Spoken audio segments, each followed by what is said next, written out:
o'clock. 6 o'clock Eastern. Yep. Give ourselves a little bit of room here. Now, can I get my laptop on something? Aiken Free is what I was on before. Leave it there for right now. Because, yeah.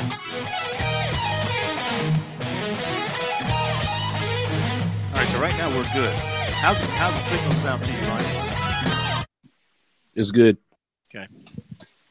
No, we forgot to call it. No big deal. We can do it later in the week. We don't have to do it every week. We forgot to call Larry Williams. I thought of that because I heard him on the lame on the way down. On the lame? Do they steal everything that we do? Good Lord.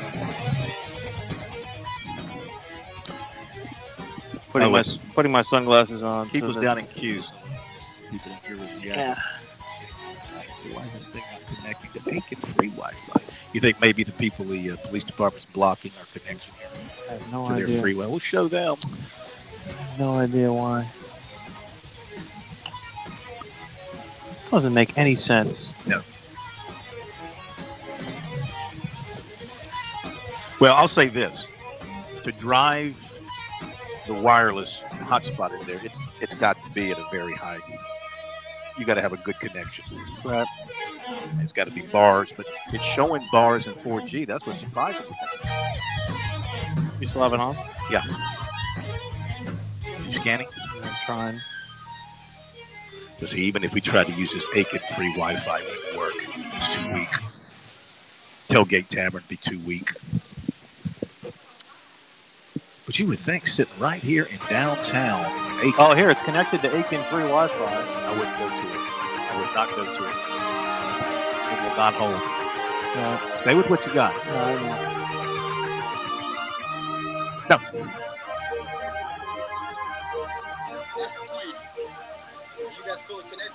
Yes. We are trying.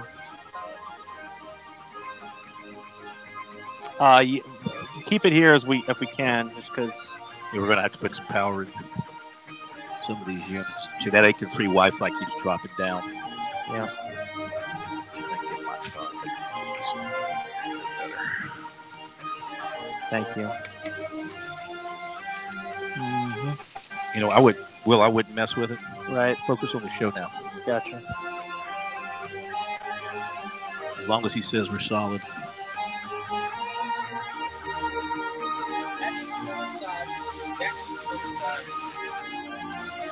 I just think we're in a bad place. I just think we're in a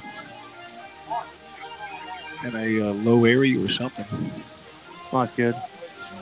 Connected secure.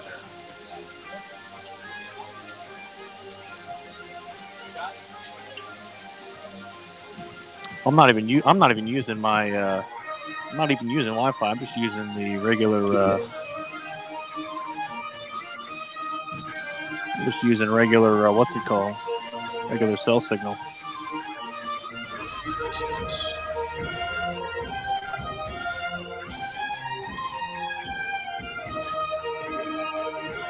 You're not using a hotspot on your phone for the. I'm using my phone as a phone call. Yeah, but no, not as a phone call. I'm using it as an internet connection. Right, so right. Basically, for it's the a hotspot. Yeah. 6:06. 2 minutes away. 2 minutes. Mm-hmm. That'd be cool. Probably would need to unplug us here. Yeah. Oh. Okay. Cool. Thank you, man.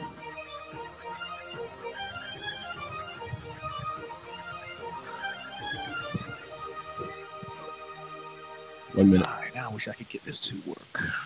For some reason, I'm showing no internet access.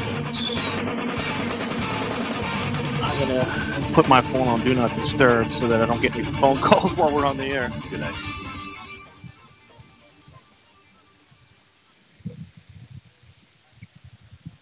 All right, Brian, since you won't be able to give us the verbal cue to go live, we'll just bring us up as soon as the music hits its point. I got you. When we hear you pot it down, we'll start talking. All text communication through Corn because I can't, obviously. Yeah. I got you covered. Can you still hear me? You sound good coming back to us. Well, I sound good anyway. Those natural pipes. See, this is weird, man. I can't get my. I'm not reading this at all. I was reading it earlier, and my hotspot gets me nothing. It's just weird. Connected open. It's time for the final word in sports all across the state. You're listening to Sports Talk with your hosts Bill Kornblum, Will Pelagic, and the Professor Tom Hayes.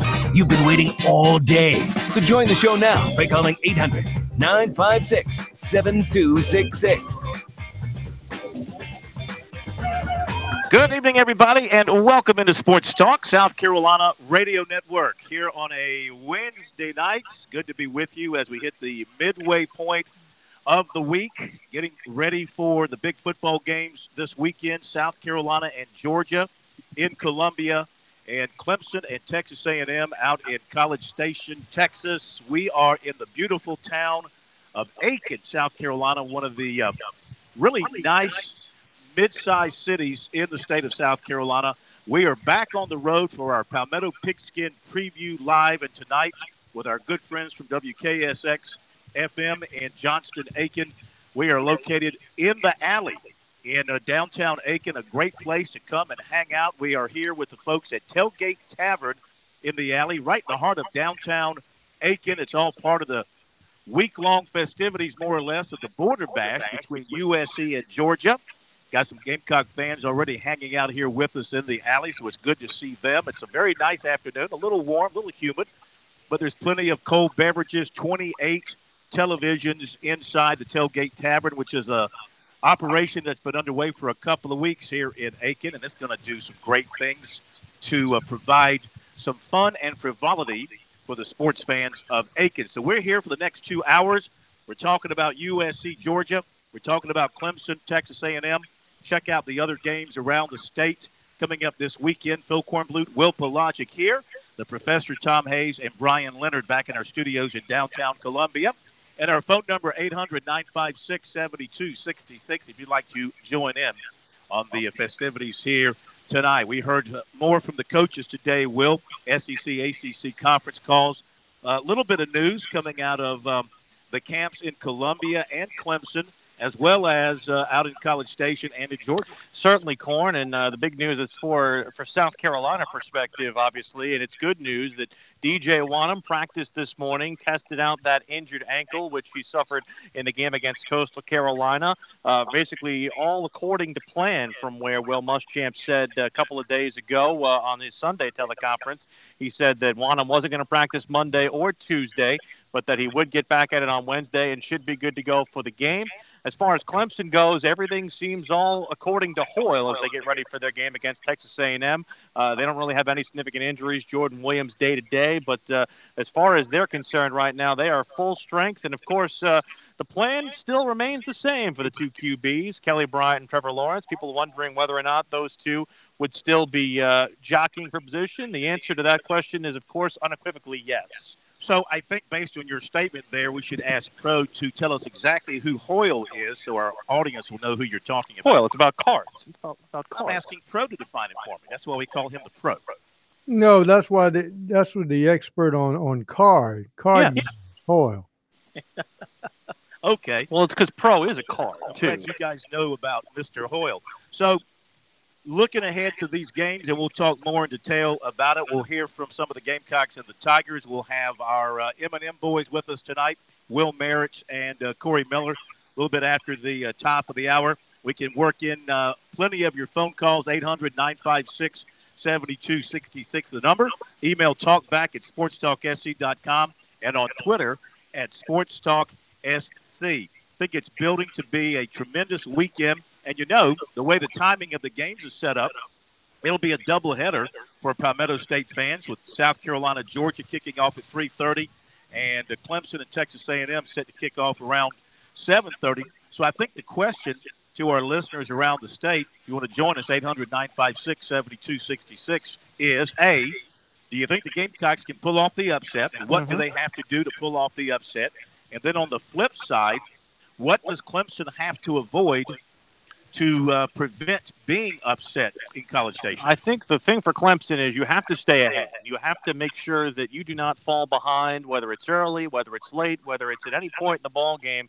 You need to take away the hope of the Aggie fan base early. And I think that's the one thing when you're looking at Texas A&M, why people always struggle going in there. It is a different type of venue. It is an organized cheer-type venue. There's 102,000 fans, and they are in unison with those yell leaders down on the field. You need to be able to make sure that you are disciplined, make sure that you do not turn the football over. And conversely, for South Carolina, I think on the other side, it's belief. You need to at least prove there needs to be some sort of statement play early that proves that the Gamecocks belong in this game, Corn, whether it's a big hit, whether it's a big play, maybe even some razzle-dazzle, something. There needs to be some sort of statement of, hey, we're here and we're going to give you a fight. You know, Pro, I think Will's exactly right from a Gamecock standpoint. They've got to go in with a lot of belief, and they should.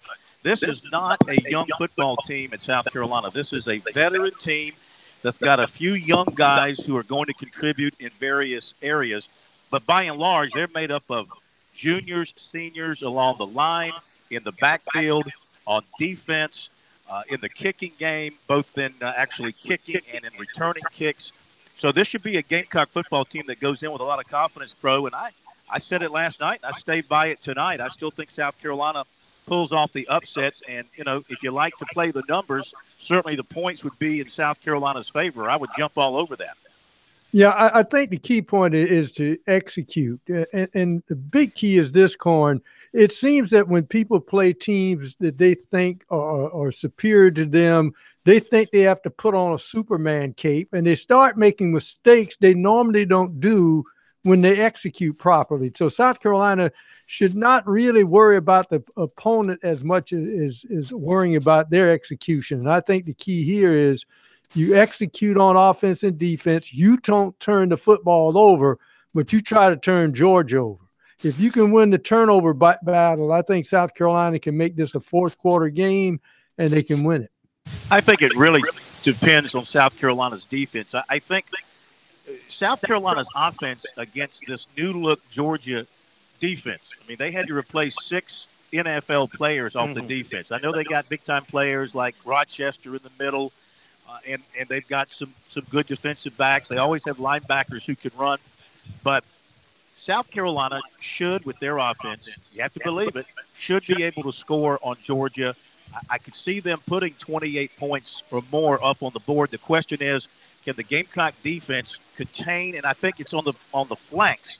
You watch Georgia; they love to get Swift and those running backs to the outside, and also he's very good in the passing game as well. You got number 7 is going to be a guy that they've got to pay a lot of attention to whenever he is on the field, and watch those tight ends from Georgia. Well, what were the things that South Carolina did not do last year on the road? There were a couple of third downs they didn't convert. There was a fourth down they didn't convert, a couple of field goals that were missed, and even some special teams plays that could have gone their way that did not. You need to be assignment correct in all areas. I'm not saying you have to play a 100% perfect game to beat the Bulldogs, but you have to come darn near close. And they did not come close in the game that they played last year between the hedges. South Carolina has to be basically ahead in the mistake category, probably win the turnover battle, and also you maybe need to have a play or two that's fluky that comes your way. The ball has to bounce South Carolina's way one way or another. Well, I mean, being at home, you would hope that you get a lift from the crowd, that you would get some breaks your way. You got to make your own breaks. You can't make mistakes like you pointed to.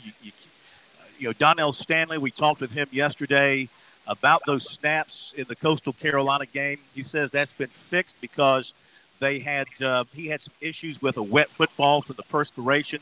So they took some steps this week to remedy that. I think he feels like that has been solved.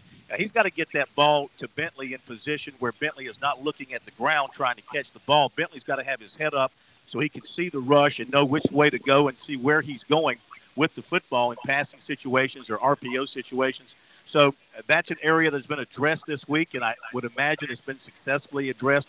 This will be a big test for the Gamecock offensive line. It's a reworked offensive line with guys moved into new positions, and it's a bigger, stronger offensive line, but they're going to be facing one of the most physical defensive lines this side of Clemson that they will face all season long. So it will be a tremendous test for USC in every aspect. We are in Aiken. We invite you to join us. If you're in the Aiken area, come by the alley and see us here at the Tailgate Tavern. Dial us up as well. 800-956-7266 is the phone number. We'll be back.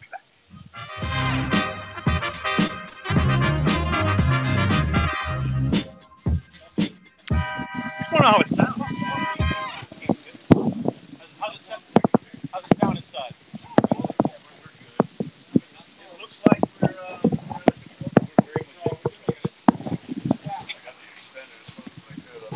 no, we're good. We're good shape, yeah. We're not. The best thing is once you get good, don't mess with good. Yeah. How are you on the internet? I'm on the Aiken Free Wi-Fi.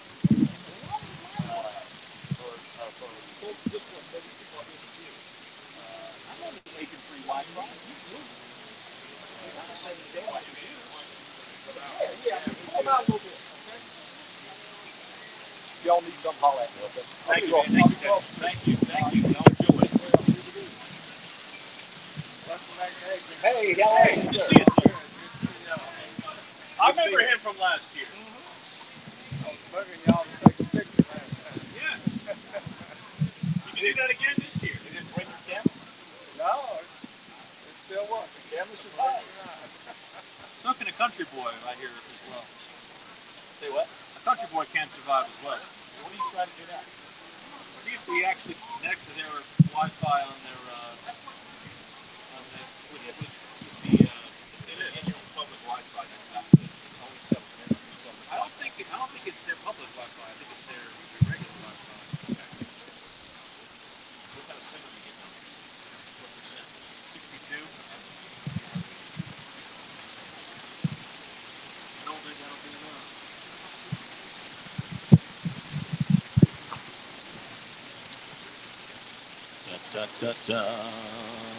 Brian, I'm going to text you.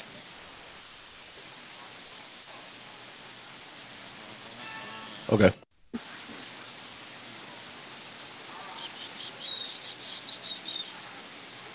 think we're about as solid as we can be. He says it sounds good.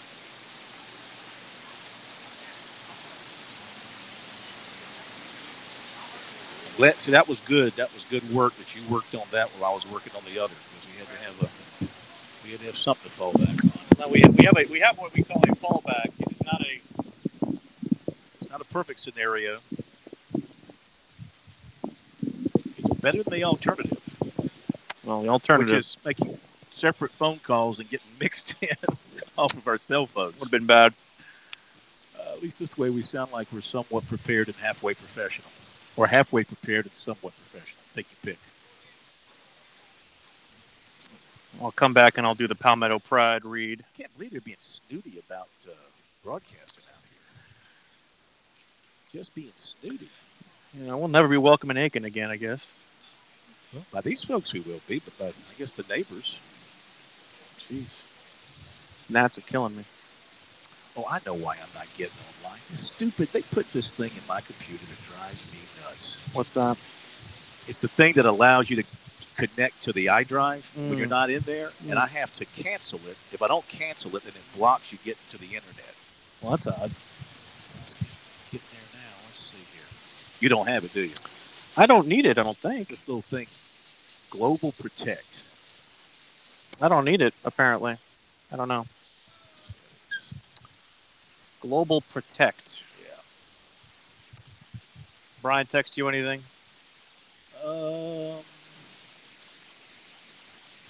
He just says he's here. 76%. So what I might do is I might have to, at the hour break, I'll disconnect it and plug it in and try and get some more juice. Anybody holding, Brian? Place to talk Tigers, Gamecocks, and more. Sports talk across the state on the South Carolina Radio Network. We're back at the Tailgate Tavern in Aiken. It is part of the Palmetto Pride Pigskin Preview Tour. We are getting ready for the border bash between Georgia and South Carolina. It is brought to you by the fine folks at Palmetto Pride. Did you know that throwing a plastic bottle out of your car window could cost you $100? Don't get caught trashing South Carolina by law enforcement. Wait until you reach your destination and toss your trash in the proper bin. Learn more about revised South Carolina litter laws by visiting palmettopride.org. And our phone number, 800-956-7266, here on Sports Talk on this Wednesday night. Got a full show coming up for you tonight. The M&M boys, a little bit after 7 o'clock, Will Merritt and Corey Miller. And we're going to hear from some of the Gamecocks and the Tigers, and also from the opposing head coaches. We'll hear from Kirby Smart of Georgia, who has high praise for USC, of course, and Jimbo Fisher, who, of course, knows a lot about Clemson, even though he's in his first year at Texas A&M. He is 4-4 lifetime against the Tigers. He's had some good days against Clemson. He's had some bad days against Clemson. But the thing is, Dabo Swinney and his staff, Jimbo Fisher and some of his staff, they're going to know the tendencies of these two coaching staffs going into the game. Well, I'm going to ask you this, and I'll ask this to both of you. What do you think is harder, where Dabo Swinney sits, where he knows Jimbo's tendencies, but not necessarily how to stop them with his personnel, or conversely, Jimbo knowing Dabo's tendencies, but having his unfamiliarity with his own personnel just because he's only been there since the spring? That's a very good question. I think the greater unknown is probably Jimbo looking at Clemson and trying to decipher how they're going to use those quarterbacks. True. And in what situations are they going to change up their quarterbacks, if they're going to change up their quarterbacks a lot.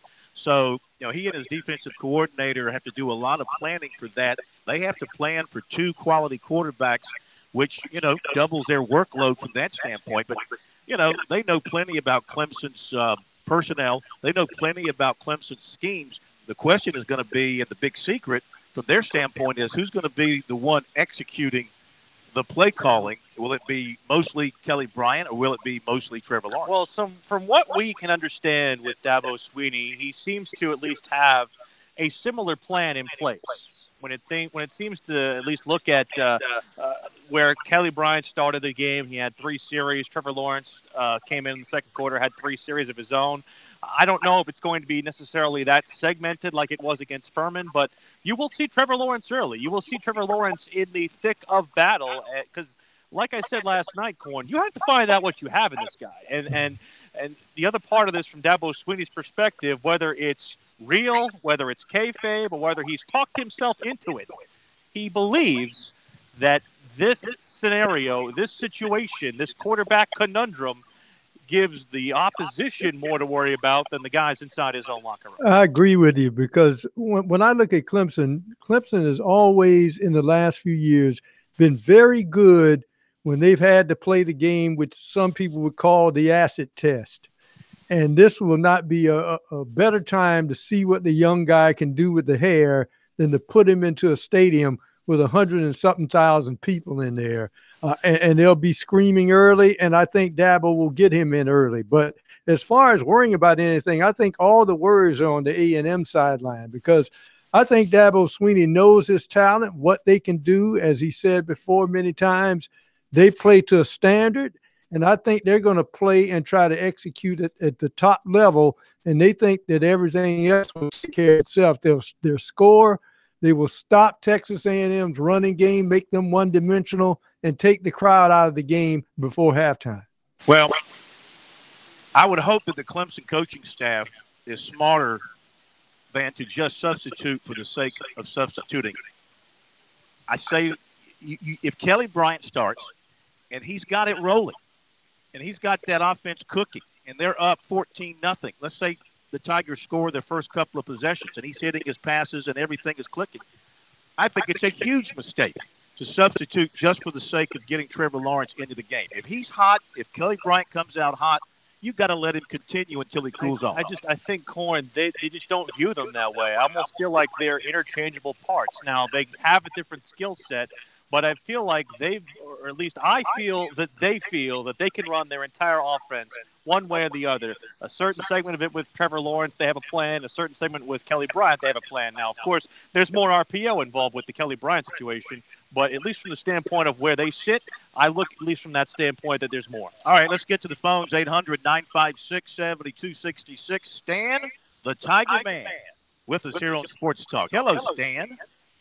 Corn, how in the world are y'all doing, man? I hadn't been on that lately, and I just want you to know I'm alive and kicking and doing well, other than right now I hadn't been in work. Had old tooth pulled, and if it hadn't been for that giving me trouble, I'd have been up there to see y'all. Oh, I'm about 7 or 8 miles away down here, close to Petticoat Junction in New Ellington, there, my man. Well, Stan, let me tell you something. There's something here at Tailgate Tavern that can fix that tooth pain in a hurry. I'll buy you a beer, Stan. That'll fix that. I'll tell you what, I'm a drinking man, but the way this thing been bothering me about makes you want to consider it, but I'm not going to keep you long. I know y'all got a lot to do, but just glad I listened to the show. Everything couldn't go no well. And, Corn, I got to commend you on the shaping and molding and mentoring old Will since he come aboard. You're doing a good job. Well, it's an everyday battle. It's an everyday battle, but I don't give up the fight. No, I got to pick a little bit. I remember the first show he had, I called a time or two about things, but then I called and bragged on him about how good he did. I've been listening a long time, but I think people really worrying too much. Dabo got things under control. My faith and trust for the football part of it's in him, and they there to watch them every day the way they practice, and really, it's a good problem to have. And I believe they both do have the strength. I think Bryant probably might be a little better at the running, but the other boy's got the good arm. And that's what excites me about college ball. And I'd be so stupid to say we could go and lose that game, Corn. You don't never know. I don't feel like we will, but just like Syracuse thing, you just never know. That's what I like about college ball. And Carolina's doing better. They got the faster pace offense, and everything going well, and I just want you to know I'm alive and well and Stan the Tiger Man doing good other than where I've had this old tooth pulled. If it hadn't been for that, I'd have been up there to see y'all tonight. Well, we're glad you called. Glad you're feeling better. We'll be thinking about you here. We'll raise one in your honor when we're done. There's more than that. There's no sports talking and drinking. That's against professional laws, but we'll raise one in your honor when we're finished up here. Well, I tell you what, I do appreciate the show, and I appreciate old Crow holding the fort down back there. He's a good man. It's a team Charles effort. Y'all do real good, and I look forward to hearing it every night. And I won't hold you no longer. And God bless. That's our guy right there, man. Thank you very much. Good hearing from you. 800-956-7266. We go to Lee in Columbia. Hi, Lee. Welcome to Sports Talk. Good evening, gentlemen. Hey. They will have to use Kelly Bryant 80% of the time Saturday night. They're going for rain all day Friday, all day Saturday. He's going to have to run the football. Look at the weather in College Station, Texas. Have you checked the weather there, big guy? It is going to be a little dicey. Some rain possibly in the forecast. Scattered thunderstorms. We'll see. It's going to be. It's not going to be as hot as you think it was going to be, but it's going to be. It's going to be a chance of thunderstorms. What does that mean the other way? I mean, Kellen Mond is a good runner. He's a good athlete. Trevion Williams also a good runner with the running back position. Yeah. So you're thinking they're going to lean more on Bryant because of weather conditions, not wanting to risk putting that ball in the air. You know, guys, if you remember last year, Bryant played in a couple of rainy games and did a nice job running the ball and throwing the football. So that experience, I think, is going to come in handy. We shall see. Yeah, I mean, it's odd. I mean, again, you could look at the weather forecast between now and then, and it could change 10,000 times. So weather is very fickle in Texas, as if I remember as well. The geography is very similar to that, between Houston and College Station, very similar to the geography between Columbia and Clemson, because you're up there in those hills, the hill country at College Station in Austin. That's where all the wineries are up there. Got cows up there. Yeah. A lot of cows. Got a lot of cows, in the upstate. I dated a couple of them. That is maybe one of the most truthful things you've ever said. That does not shock me. Thank you, Lee. Aggies, that is, not cows. Good hearing from you. We got a break coming up. We'll continue with your phone calls, 800-956-7266. How about some Kirby Smart coming your way as well? We are here in Aiken to help sell tickets for USC Georgia. No, not necessary. No, they don't need it, Corn. Sold out. We'll be right back. Good. We got another guy on the line, don't we? Yeah, I still got Hank. Phone calls. Yeah. We must be coming through clear enough. You just never know when you think it's the worst situation in the world. Keep your focus. I'm glad you said Northern food. I'm not in the mood. Yeah, not right now. I will take a refresh iced tea.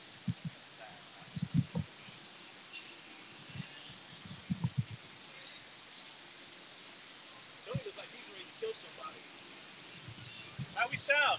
Huh? How do we sound? Sound good? You look like you could rip somebody's head off. Yeah. Taking you back to your playing days along Aiken Hockey with your football. I didn't play long. You should have. I didn't even play ball. Where'd you go to high school? Midland Valley. I haven't played ball. So, If I can do it, anybody can. you are you sound like you're best friends. Well, you're a Mustang. You're a Mustang. Yeah, we're good. Yeah, you sound good. You really do. We're about as good as we can be on an emergency basis, and it couldn't be any better. It's just Now, the 1, 2 weeks sitting being a horse's ass. is that battery going to make it through the show? I think so. Yeah. What do you have? That's a 10 volt. Okay. 9 volt. What are those? 9 volt. I've got one laying around too. It's the only thing that worries me. I got the other thing is that's very good. I'm trying to figure out how you do it. So we're feeding into the eye rig, the eye rig into the phone. If we were to go straight into the phone without the eye rig, have been able to do it, or did it sound crappy? You sounded solid. I mean, you really sounded solid. So the eye rig balances it. See, I don't carry an eye rig. Maybe we should buy another eye rig. I'm gonna buy another eye rig. I need one in my possession. We have one in the studio. No, we don't do that. Anything that I can stream? Yeah. Let's I'll do Go that. to their station. Yeah, KSX927.com. Or if You don't have an app? yeah, we got an app. It's WKSX. I'm there. You up and into the place with your stream? Yes. Oh, cool. Yeah. All right, Brian, how we looking, man? Still good, man. Excellent. I have not heard back from Corey and Will. You might want to call Will in Merritt here just to see. I told him, I said, if you don't see a phone call from us, hello. That's a good job there, whoever did that. That's a good job. That just saved our thing from flying across, probably hitting somebody and we getting sued.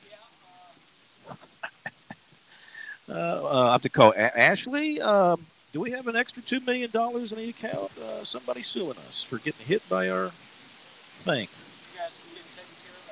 Yeah. Brian, you still with us? Yeah, I was answering the call. That was Okay. Who you got holding? Hank and Glenn. Hank and Glenn. All right, we'll take Hank, and then we're going to go to Kirby. All right, I got it ready. And then we'll get back to Glenn if time You permits. guys just going pumping it into the alley? Is that where it is?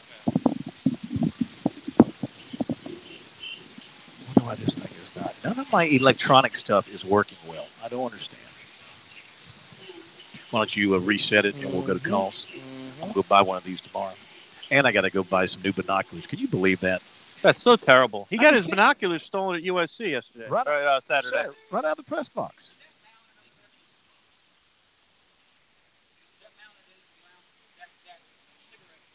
Yep.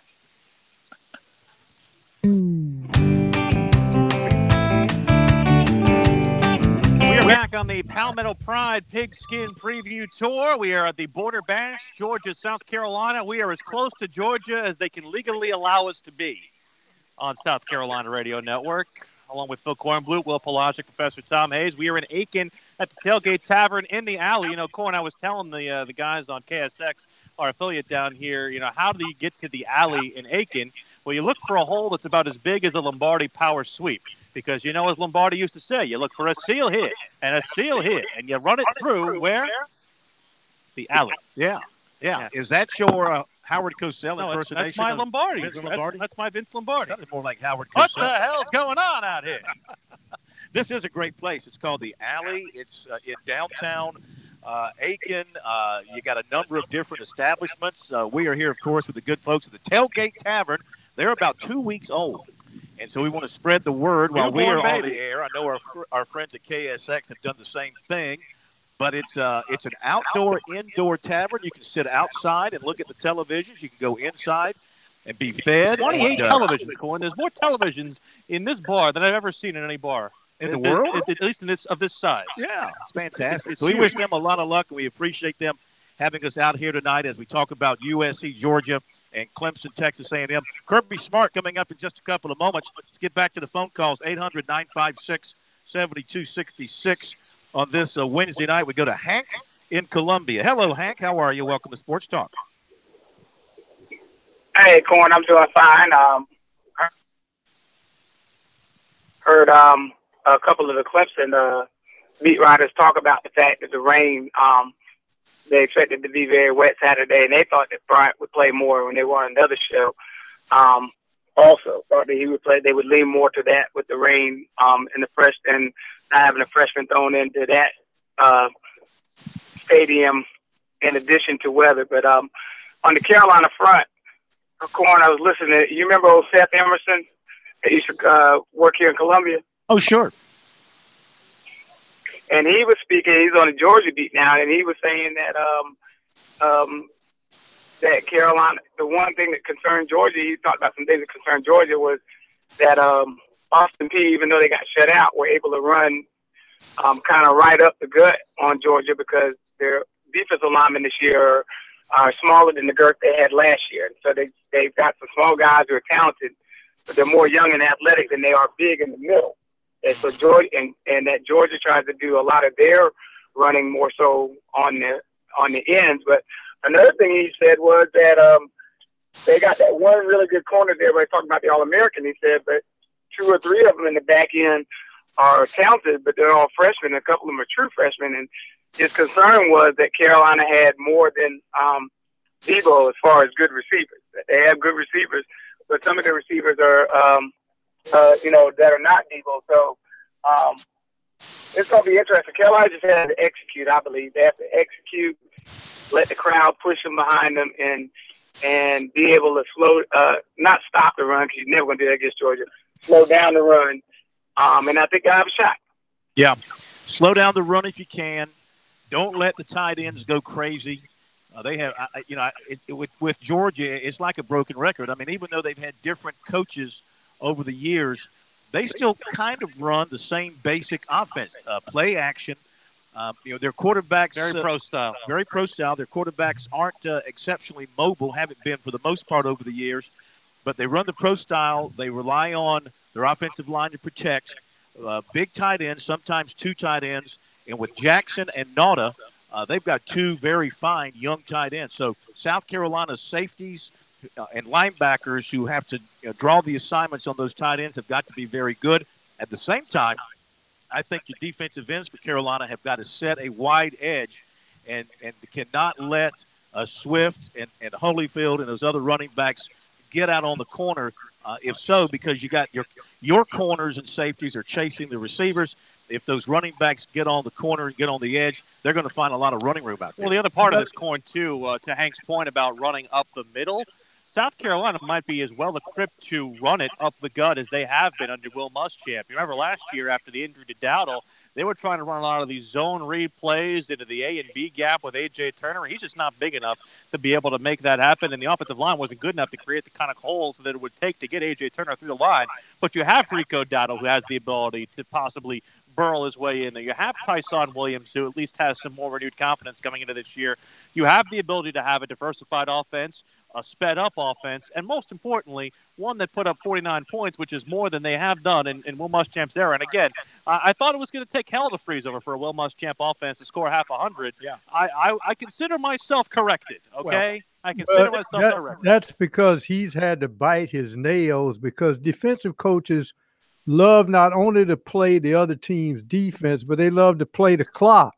And a lot of times you hold your team down from scoring because you're running clock. It's not that you don't want to score. It's just you have this tendency to want to keep your defense off the field and rested, so you start to run the clock. The key point to South Carolina, what I'm interested in, is how much man-to-man defense they play on the wide receivers versus the zone. You would think that with a team like Georgia, use of the tight end, the runners, you want to play a little bit more zone, because we all know if you call that draw play or get those guys out on the edges, a lot of those defensive backs ostensibly will have their back turned toward the who's running right toward them, because they're playing the receiver. So it'll be interesting to see how they're going to play this. And this is a game where maybe eBay will be very interesting, because we've seen his tape at Rice in this one game with South Carolina. He seems very adept from the safety position to come up and play the run. 800-956-7266. Our poll question on our website, SportsTalkSC.com, is the results for this weekend for USC and Clemson. Almost 49% say Clemson wins, USC loses. 26% say both win. About 22% say USC wins and Clemson loses. So some of the feel around the state for people voting. Kirby Smart's gotten some good news. He's got a member of his secondary back in practice. Tyreek McGee should be able to play against South Carolina. He's a safety. He's been out with a broken foot, so they get him back to work against South Carolina. Also, Terry Godwin is going to play this week against South Carolina, the wide receiver, after missing last week. Here's more from Kirby Smart from his press conference this week, looking ahead to facing his good buddy, Will Muschamp, and the Gamecocks. They've gotten better with each season. You know, we had a hard-fought battle 2 years ago on the Sunday game, and then last year's game was probably one of the most physical we played in. Really tough physical game. A lot of breaking of wheels when it comes to running the ball, them and us. And they've got a great special teams unit. It does a tremendous job in all phases. So, obviously, the challenges of going to Columbia and playing. We've talked to our kids about it a lot over the summer, an opportunity to go into an environment that'll be as tough as any. As I well know, playing over there from a crowd and fan base, and it sounds like we'll also be playing the heat and the sun along with their team, which is always a challenge. Coach, obviously, Brian McClendon is another new wrinkle in this whole thing. Were you able to learn much from the first game? And I'm just curious about you guys. Where in Nebraska were you? Across the paths a few times. You were in Lincoln. Yeah, okay. When I coached here previously under Mark Rick, Brian was a player. I remember they used to have a burrito joint there, Oso burrito. As a leader, really good recruiter. Does a great job. He did a great job with receivers when he was with those guys. Now he's calling it. He called it in the bowl game. And I thought for a guy that started off slow in the bowl game, he was very patient. You're going to have to cut it off early. Called a great game, especially the second half.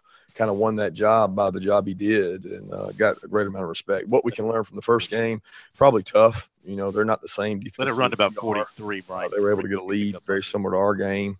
But I know he's a good football coach. I know he's got a great staff around him of other guys that we've had to compete against, and I'm sure he'll rely on those guys to help him out.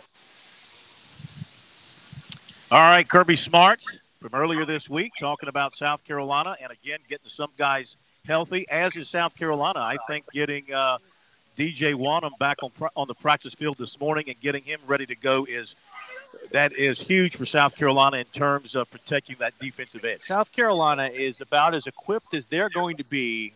Either 2 years in the rear and 2 years in front of them. This year is the year they are most equipped to beat the Georgia Bulldogs at home. Week 2, a full slate. You have everybody that you could possibly want on your team, and you just got to go and do it. Well, you know, they're 4-4 against Georgia this decade, but they've lost 3 in a row. They haven't won since, of course, that 2014 season. Are they due? They are due. We'll be right back.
I love this little area here.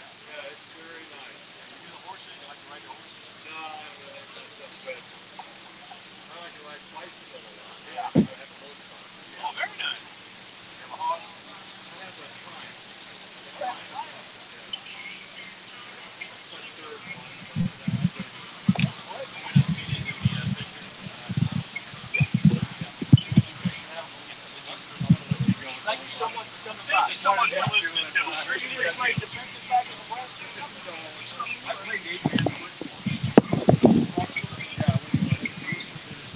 One year when it was like 1 year when I was in at the World Series. I've been out there like 7 or 8 times. An entire Nebraska town got wiped off the map by a tornado. Yeah. It's like gone. It's like the paper the next day. Hello. The paper the next day had this picture of this town. You get that? Yeah. The weather got just kind of got like this around. Well, thank you very much. Thank you. Appreciate you coming by. All right. Yeah. Why don't you put that in front of it, Will? Yeah, in front of it might keep it from rolling. Everything good, Brian? So far, so good. Okay. Let's see here. I'll need to stop this. It's going to leak over. I have to play it. Oh, okay. I didn't know that you had to do all that. I didn't mean to interrupt you earlier. No. That's fine. Everything's well. We worked out. They're good? Yeah. Phil, how about the Packers this year? What do you think? It's our time. You know what? There's nothing better than watching Aaron Rodgers take the ball with about 45 seconds to go in the game and they trail about a field goal or drive it. I prefer not to have to do that. I know, but I prefer to have the lead and the ball with 45 seconds to go. What's the problem now, dude? I love the way he plays. You like what? I love the way Aaron Rodgers plays. I like it. Yeah. Brian, we're still good? Yeah, still good. Can you hear me? Yeah. I just get very nervous. We've got something just kind of thrown together. We're making the best out of I say this all the time. Situation. I've had much worse. Much worse.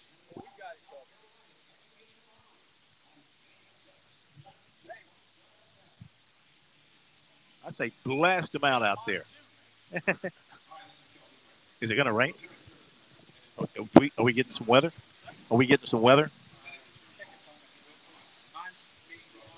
Okay. You know, Georgia still has These guys, they never sleep. Check them out on the web at SportsTalkSC.com. Now, more of Sports Talk on the South Carolina Radio Network. We come to you here from the Palmetto Pigskin Preview Tour, brought to you by the folks at Palmetto Pride. Did you know throwing a plastic bottle out of your car window could cost you $100? Don't get caught trashing South Carolina by law enforcement. Wait until you reach your destination and toss your trash in the proper bin. Learn more about revised South Carolina litter laws by visiting palmettopride.org. Of course, we are talking South Carolina, Georgia, part of the border batch here in Aiken.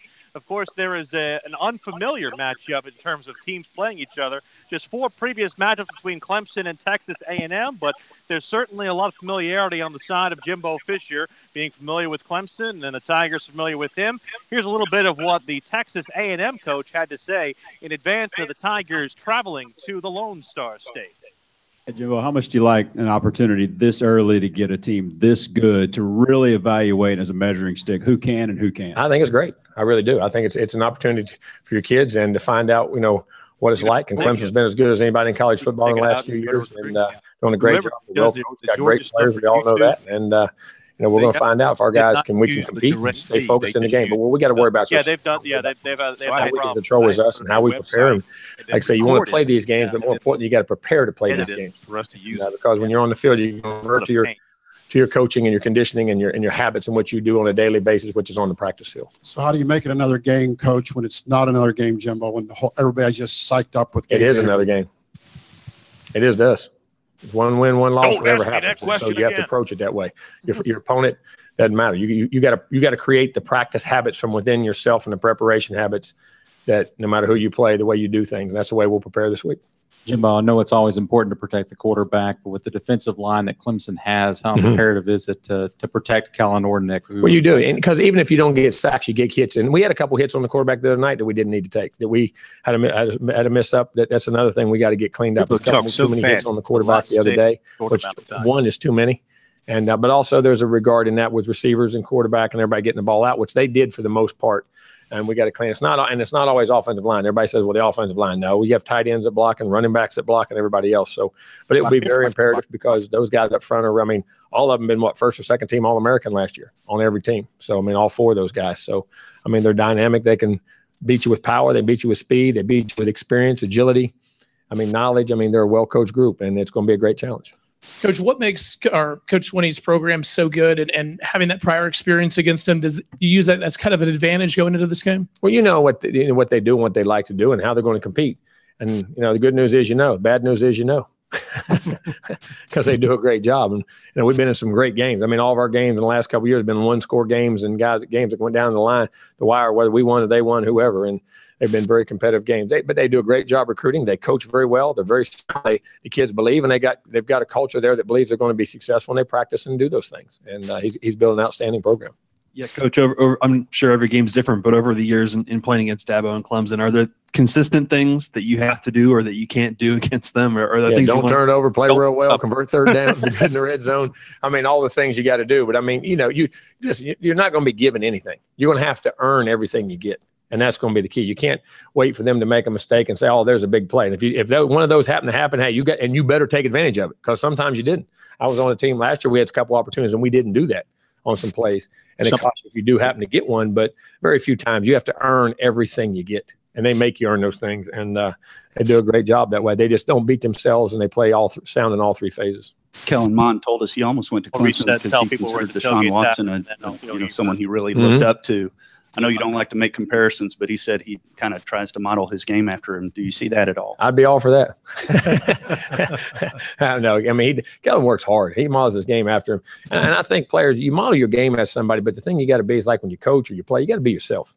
You got to see things, the intangibles that make you successful. And, what makes Deshaun successful, and a few times I've been around him, first, he's a quality young man. He's intelligent. He studies the game. He's a great leader. And all those are great qualities of successful people. And that'd be a great guy to study. There's no doubt about it. That's Jimbo Fisher coming to us from Texas A&M and College Station as they get ready for Clemson to come to town. We are, again, in Aiken at the Tailgate Tavern. Corn and we were just remarking about something that smells good. Maybe it's that eye-opener burger with bacon, a soft fried egg, cheddar cheese, lettuce, tomato, onion.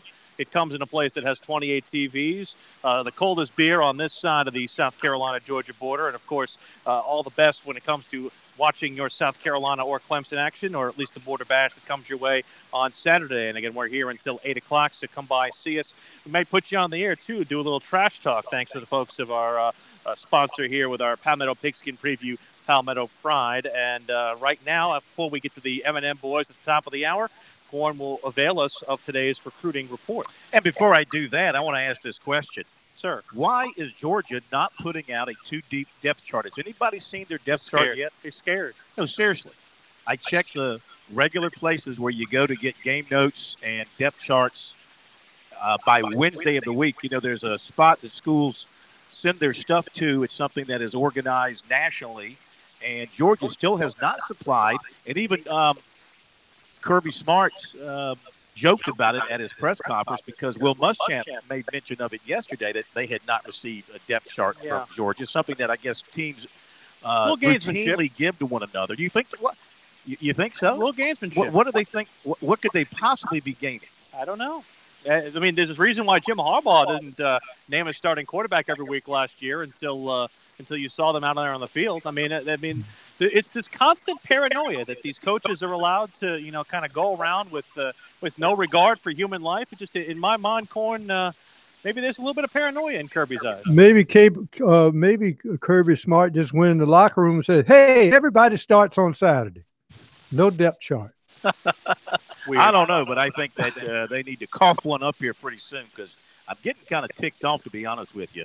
And one thing Kirby doesn't need is having me angry. And don't ask me that question again. When Jimbo was asked that question about it being a bigger game or just another game, I thought he was going to go into Saban-esque style and go, "Don't ask me that question again." Yeah. All right, let me give you the recruiting report for tonight, and let's begin with some big basketball news as we continue to track Josiah James, the 6'7" standout from Porter Gaud, and his coach told us last night that he is down to 3. Clemson, Tennessee, and Duke. Ooh. No more Michigan State, which is where his dad went to school and played ball for the Spartans. That's good news for Clemson. It's a logistics thing with Michigan State. He just didn't want to be that far away from home. So he goes to Tennessee this weekend, Clemson on the 14th, and Duke on the 27th for his officials. USC is still calling, and still trying to see if they can get an official visit out of him. They're hanging up on him is what they're doing. No. He's got a good relationship with them, but for whatever reason, the visit is not getting scheduled at this point. 2020 teammates Miles Tate, P.J. Hall of Dorman plan to visit USC Saturday for the Georgia game while visiting with the basketball staff. In football, of course, Clemson got the commitment on Tuesday from linebacker Kane Patterson of Nashville. We had a chance to catch up with him last night. And the thing he said that stood out to me was that if the stuff hadn't happened at Ohio State that happened, he would have stayed committed to Ohio State, even with a Clemson offer. So this is the first casualty. Yes, the first and only so far. But the point is, he would have stuck had all this stuff not come out. He said he's a man of his word, and he would not have backed out of his commitment to Ohio State. But he's very happy to be at Clemson. A long-time relationship with the Tigers. Has been there a couple of times, and really likes what they have in mind and in store for him at linebacker. According to Chad Simmons of Rivals, defensive lineman Tyler Davis of Apopka, Florida, will take an official to Clemson next weekend for the Georgia Southern game. Defensive end Dallas Corbett of Gray Military was offered by UCF. He also has offers from Coastal Carolina, Tulane, and UMass. He's also a basketball prospect.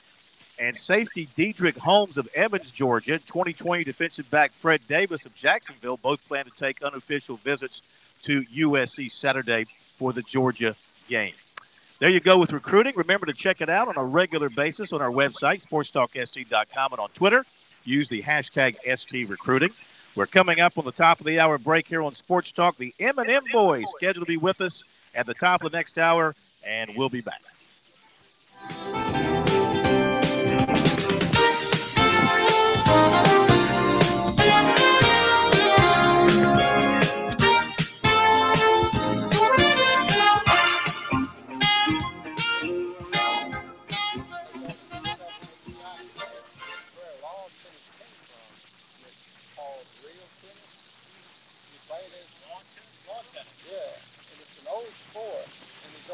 Buildings in the United States. And anyway, the world champion lives in Athens. He's from Athens. And actually, his mother just walked by. Hey, man. How you doing? So far, so good. One of those things that happens. Do you need to see a closer? Well, you can always come closer. Sports Talk intern hall thing. Very nice. First ballot. Here's the first ballot hall. Very good. Yeah. Are y'all getting fed? We haven't yet, but we're going to after the show. Now, neither of us, we have to calm down after the show. I got to build it now. I just sat over there and took a big dealer shot. Might have that happen. I'm trying. Hey, long shake, long time. Love to hear you. Thank you very much. Say hello to Bill. Hey, John, good seeing you, man. Yeah, great. I'm going to see you all the time. I appreciate it, man. Appreciate it. Good. Thanks for coming out. I hate that it's dog kids, but we want to give it to them show. Well, they got it inside. We got a Bastion out here. Yeah. Appreciate y'all coming. Thank you. What's up, Bill? Hey, man. Theo, Rickson, everybody else said hello. How you doing? Fine. Willie B, you're doing well. Actually, I spoke to Theo today. Yeah. He said, he was in coming to Georgia today. I said, a manager, Patrick, you're out there. Yeah, really. So I got to see him. You got it too? Yeah. And I can't see him. I got two from somebody too. You got really good news. I'm armored today with that. I'm like, you got cash? I was like, I know you have cash, but when I pay you for my haircut. I don't know what that is.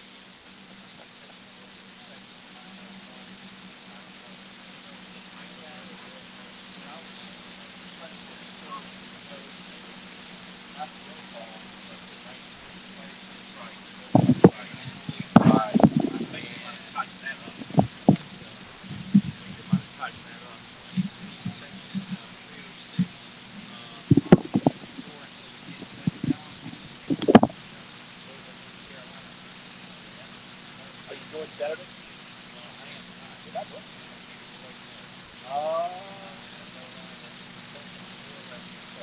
You'll have to listen to Todd. Well, I turned it, man. It's on television, dude. On the lake? Yes.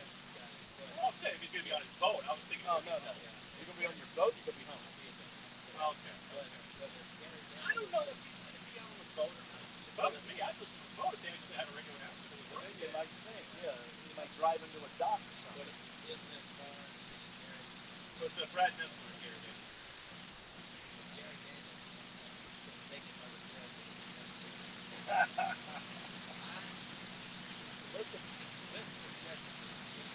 Oh, yeah.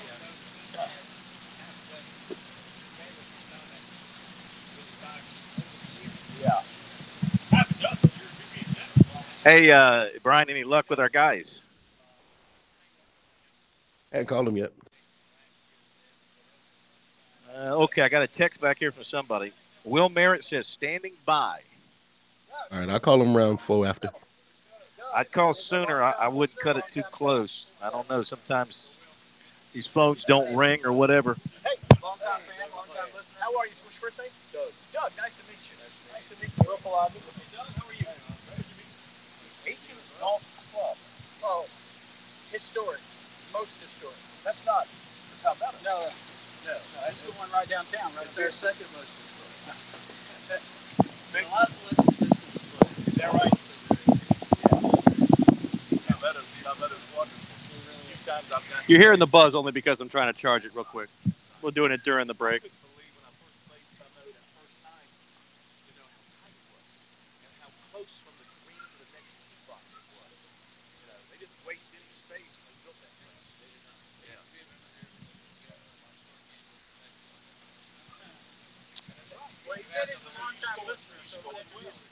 We got him, B? Hold on now, man. Awesome. Thank you. Thanks, man. Appreciate it. Thanks for listening. Thank you. We got Will. I'm asking. I got a text from Will, said he's standing by. Be interesting. I told Brian to go ahead and get him lined up. Glenn was on the line. Oh, sorry, Glenn. You're being 13 bumped today.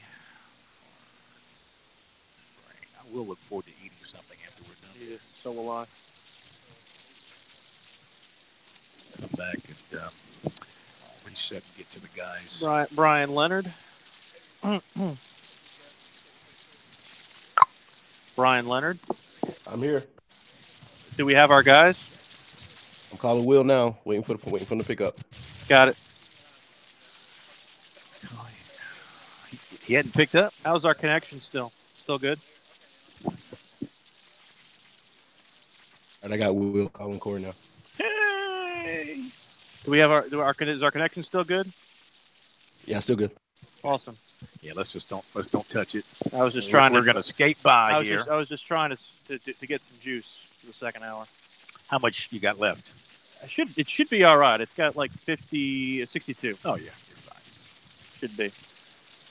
I was at 76 to start. I think it'd be smart for me to go buy one to have one with me, just in case I'm on the road and we have this sort of situation. Right.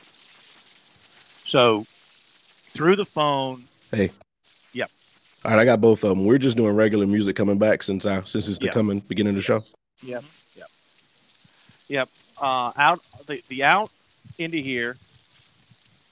And then you know what you could do? You could play the Eminem Boys off the top and then hit the opening. Yeah. That sounds raggedy, wouldn't it? Yeah. No, I think that would sound good. The Eminem Boys are next up, and then hit the opening.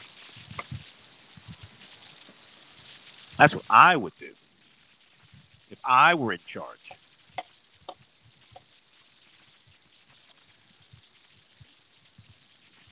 Okay, now that's everybody. We got to, since we're in all different locations, let's be careful not to talk over them and them talk over us.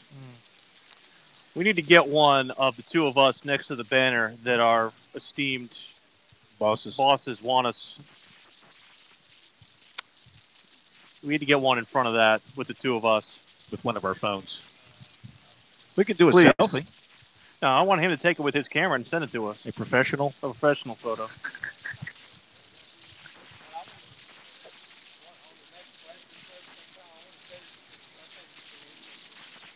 Okay. Sure. Yeah, we're getting ready to go back here. Yeah, we're back in 6 seconds. I should get one of those. I think I'm going to get one. I'm not arguing with you. That way I don't have to take it out. Round 2 of Sports Talk up next with your hosts Phil Kornblut, Will Pelagic, and the Professor Tom Hayes. Don't leave us hanging. Join the show, 800-956-7266. We are back in Sports Talk, South Carolina Radio Network here on a Wednesday night. We are in Aiken. We are in the alley, and we are here with the good folks at Tailgate Tavern on our Palmetto Pigskin Tour. As we go back around the state, we had our preview tour, and now we have our in-season stop with our affiliates and with our schools and promoting games like South Carolina and Georgia. It's the Palmetto Pride Palmetto Pigskin Tour here across the state of South Carolina. And Phil Kornblut, Will Pelagic here, Professor Tom Hayes back in the studios. It's now time to bring together for the first time this season. You know, we missed one of the guys last week, but he's going to make up for it tonight. We have with us the pastor of Payne, Corey Miller, and, of course, a former Gamecock star, and former Clemson standout offensive lineman, a guy with no nickname. One is not needed. He is Will Merritt. It's good to have you with us, Will. We missed you last week. Well, I just need to clear the air for 1 second, okay? Let me tell you how I know it was not my fault last week. I would never miss an opportunity to berate Corey Miller on live radio, okay? Ever. I would never do that. I would never miss an opportunity to do that. As much as I love him like a brother, I would never do that. So that's all on y'all. Well, we are glad that you are with us tonight, and you'll get your chance to take down Corey tonight. Now, Corey, good to have you back with us tonight. Let's begin with you since we'll give you the privilege of leading off tonight. You got a chance to watch the games this past weekend, kind of warm-ups for South Carolina and Clemson. What did you take from those games about your Gamecocks? How did they look to you, and how will that carry over to this week? Well, I thought they looked really good. I mean, but again, how much can you take away from it because of what you just alluded to? You're playing Coastal Carolina. You shouldn't be able to do the things that they did, 500 so yards of offense. Jake Bentley looked nice. The offense was smooth. I knew they were going to go into the ball game with a very vanilla playbook, which is what we saw. We didn't see the full throttle tempo, no gas, no brakes. We didn't see that. Defensively, I thought they played well despite, national media saying they get for 121 or 31 yards, whatever it was on the ground. But, I mean, a lot of that came in the fourth quarter, and the game was totally out of hand. But I like what I saw. I think, they played with great excitement and energy, and, you can tell they were well coached. And they'll turn loose this week. I'm not that guy that's going to get crazy. I was glad to see them score, the amount of points that they scored. They didn't struggle, at least. But still hard to tell. But I do think this team is trending in the right direction, and I think they'll show that this week against Georgia. Well, it's a tough matchup coming into College Station, 102,000 screaming fans. I do want to ask you at least, what do you think, not just about Clemson, but about how they're handling the quarterback situation between Kelly Bryant and Trevor Lawrence? Well, I'm kind of like Corey. I don't really know what I can take away from game one. It's still put down on Furman. It's still put down on Carolina, but I really don't know what you can take away from week one. I think the true test is going to be this weekend, and what I do like is the fact that I feel like that we're in a situation right now where, honestly, Phil, I mean, I think both quarterbacks are really, really good football players. I mean, when you watch, their skill set is so uniquely different. I mean, Kelly Bryant is out there, and he can run away from anybody. And Trevor Lawrence is out there; he can throw it like a Sunday quarterback. So I really don't know what to tell you right now. Will, a look at Clemson's offensive line from Saturday. Again, I know, with all due respect to Furman, they weren't challenged that much, but I want to get your take on John Simpson and his start at offensive guard. Have they successfully plugged any holes that they may have had on the offensive line, both starters and in terms of their depth?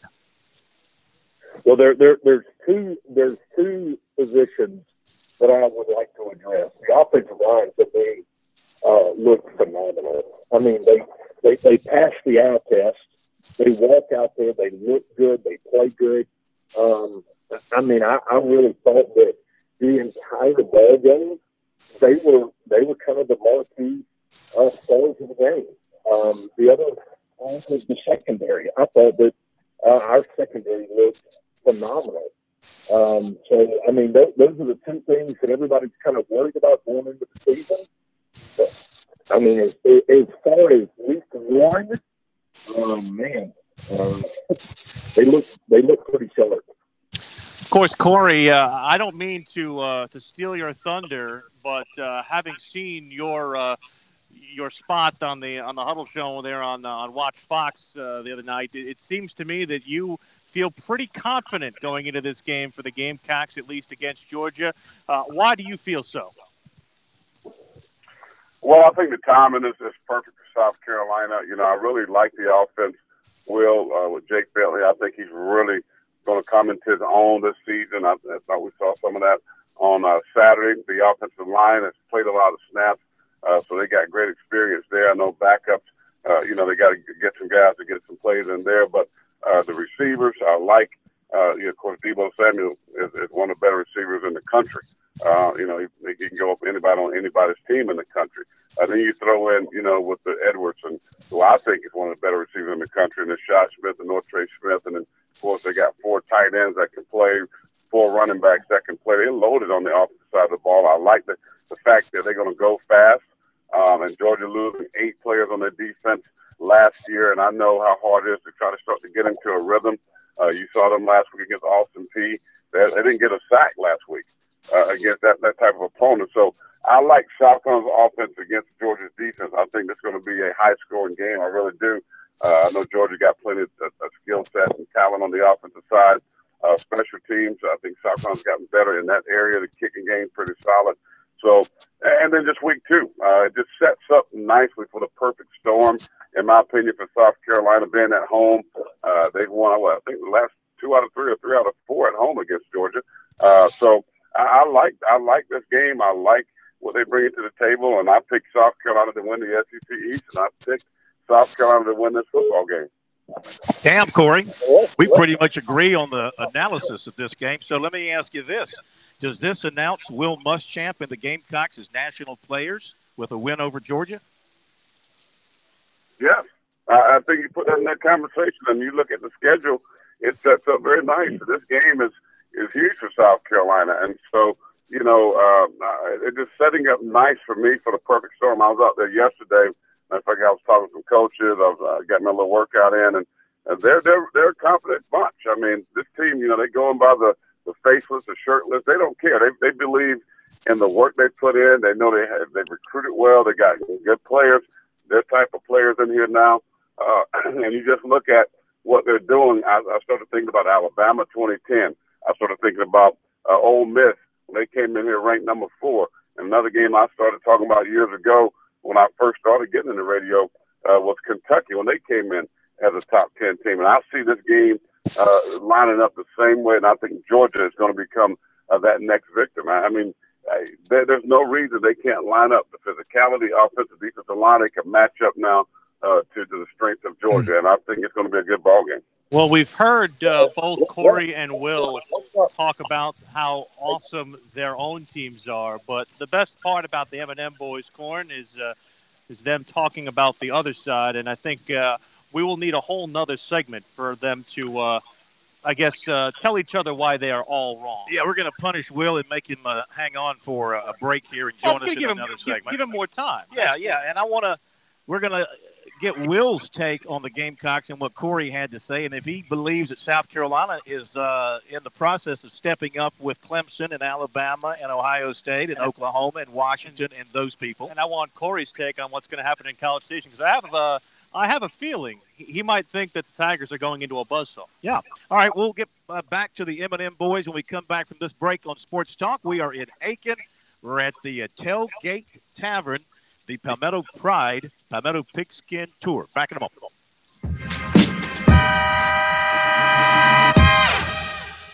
Cool. Will's phone was a little... Well, I don't know. It sounds funny to us, but I don't know. Maybe it's not that bad. As I asked Brian, it's a little muffled, but no different than it's been last year. It's a little muffled, but no different. He said he had a landline, did he not? Hell, I don't know. I'm just glad we got him on the phone. I'm saying I called him on the landline, but he didn't answer, so I called the cell. Oh, he called him on a landline. He didn't answer, so he called him on the cell. Sure.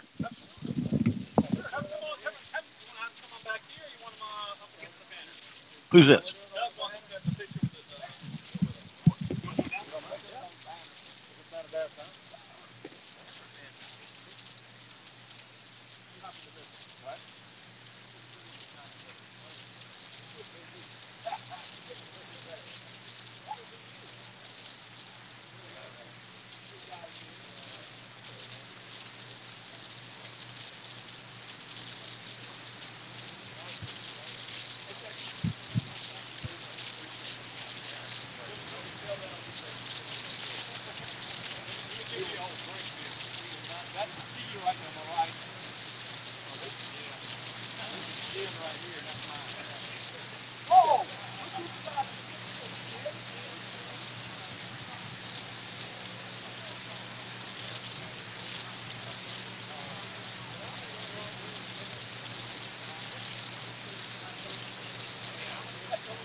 I've had better days.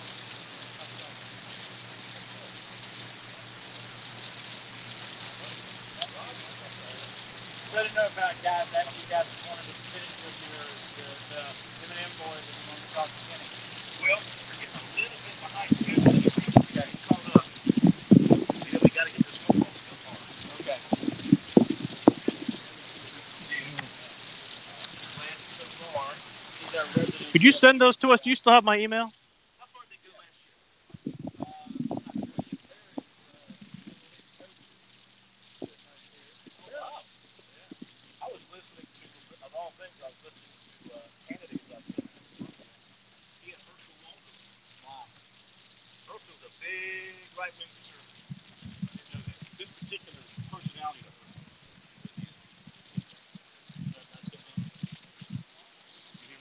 I heard you. He was all opposed to Kaepernick. And that's what I want to bring up at 45 if we have time. I'll save it. I'll save it if we have time. I've got a dilemma. Why, you got some Nike shoes you need to get rid of? Will you quit reading my frickin' mind? This guy, he knows everything I'm thinking and I'm about to say. It's amazing. Am I that easy to read? Yes. I can't be. I'm too complex. Cannot believe that. I would say what you're easy on, but we're on an open line. How easy you are, but we're on an open line. Thank you. Thank you for the drink, sir. Thank you. That's funny. That's very funny. I'll throw it into Will just to. Yeah, I want to get him arguing a little bit. Yeah. Sir.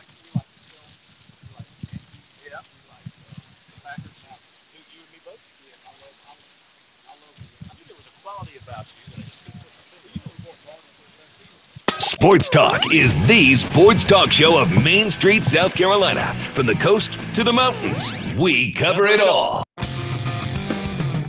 We got the opening rounds underway between the M&M boys. Corey Miller on the Gamecock side, Will Merritt on the Clemson side. All right, Will.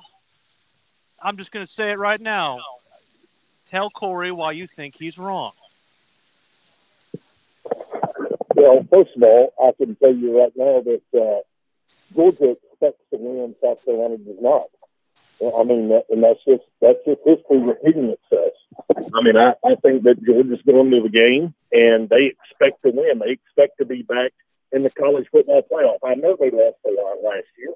But I think they lost, 9, 10 starters maybe off of last year's team. But South Carolina, I don't believe that South Carolina expects to win. You don't think the Gamecocks have the self-confidence going into this game at home to win? I don't. Huh? I don't. Corey? That's a joke. I mean, lay off that bourbon, that Boone's Farm wine you drinking. You know better than I do, just as well. No, you don't know better than I do. Just as well as I do, I'll give you that.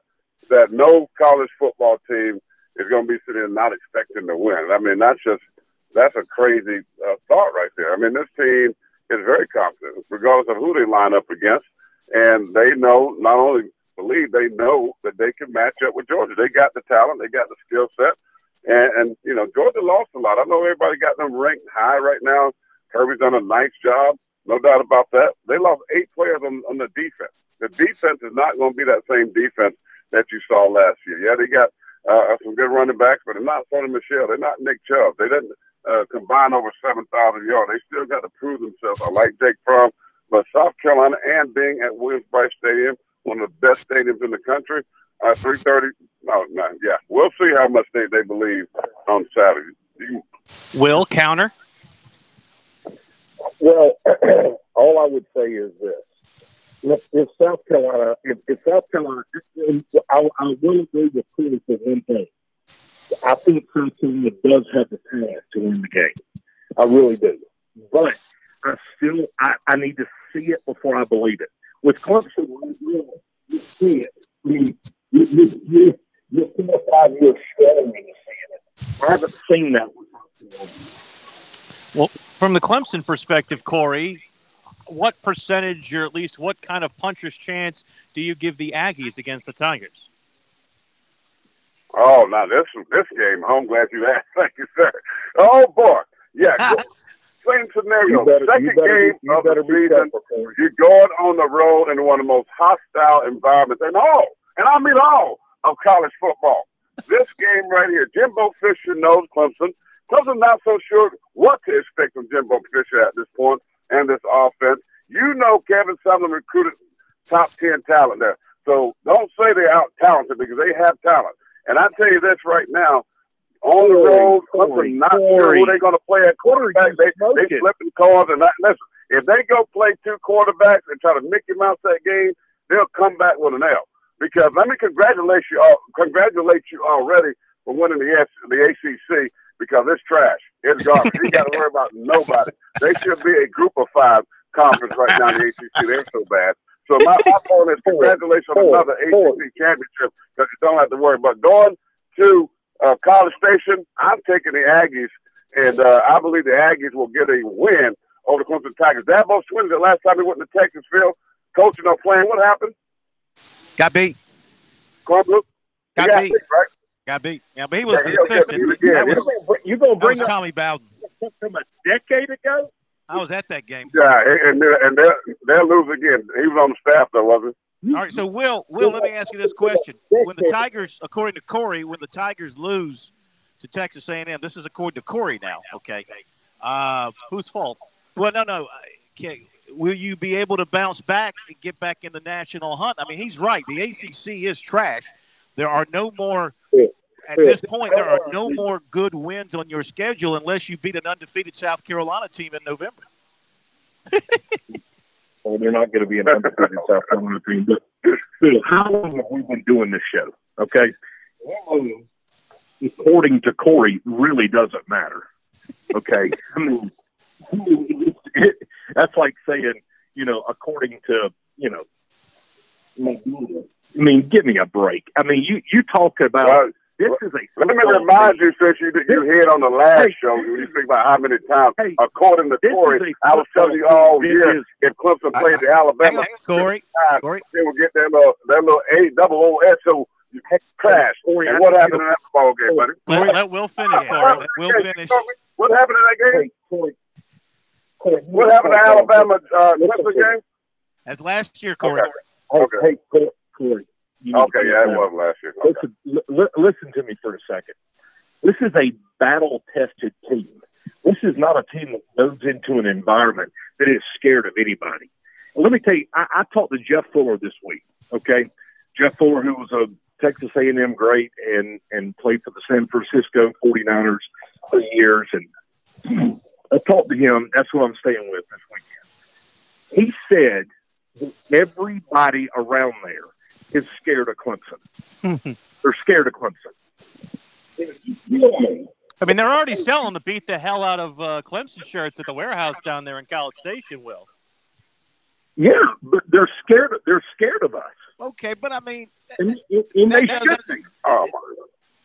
it's a rainy day as they're projecting, all right, is that going to tie their hands with what they want to try and do offensively? We'll just run the football. Just like you ran it against Alabama? Huh? Just like you ran it against Alabama? This is not Alabama's defense that you're going up against.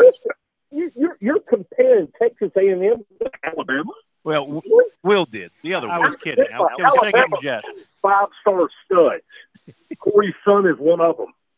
Okay? They're full of studs. This is what we're playing. Is this, in your opinion, Will, is this a better Clemson team than last year? Absolutely. No. Have you ever seen, Will, a better Clemson defense? Never. No. Corey, is Clemson's defense, I'm going to let you go. Corey, is Clemson's defense the greatest defense in the history of college football? According to Will Merritt, but they got a great defensive line. I'm not sure about the rest of the seven. So let me just say this. They can say all that he wants to. The D-line is great at Clemson. I get nothing but mad love, but I'm telling you, to watch the secondary, watch those linebackers. Texas A&M is going to compete in this ball game. That was my weeks ago. Second week prediction, guys. The Gamecocks will win, and the Tigers will lose. But the good news for Clemson, don't worry. You got the good 5 scheduled up, except for the last game. You know, Corey triggered me when he said mad love, because I feel like this is the old Taylor Swift song. You know, they got mad love, but there's bad blood between Corey and Will. So, Will, we've heard his picks. Give us your picks for the weekend. We know what you're going to say about Clemson, but we'll let you say it, but then tell us what you think about the Gamecocks. I actually think South Carolina's going to win. As much as I hate to say it, I think South Carolina's going to win. Wow. I really do. I mean, you know, Didn't he just say they were scared? I think Will has had an epiphany. I think he's confused. You think the Gamecocks are going to win, Will? I really do. Yeah. Wow. He's just setting everybody up. And, of course, you think Clemson will roll. I think Clemson will win by 3 touchdowns. Oh, big. Guys, we thank you. It's good to have you together. If they put Fabio, let me say this. They put Fabio in the game, they're going to lose. The worst thing Dabo think he's going to make is Fabio goes in the ball game. Fabio, he's calling him. Fabio. Does he sing too? Can he sing also? Yeah, you know, Fabio, you know, the long-haired dude. The model. You know who Fabio is. I know. Oh, the model, Fabio. There's also a singer. No, he's talking about the model Fabio with the long hair. All right, we got to go. Guys, thank you very much. Enjoyed it. Have a great weekend. We'll talk to you next Wednesday night. M&M Boys here on Sports Talk, so you heard it. Both of them. Who in the world are you thinking of with Fabio as a singer? There is a singer named Fabio, is there not? No, the Fabio. I don't care. Fabio first reference. Don't interrupt me going to the break. They both picked the Gamecocks. And Corey's picking the Aggies, and, of course, Will's picking the Tigers, and we'll be right back. There's a singer no. Talking about the model, Bobby. Okay, there's a singer.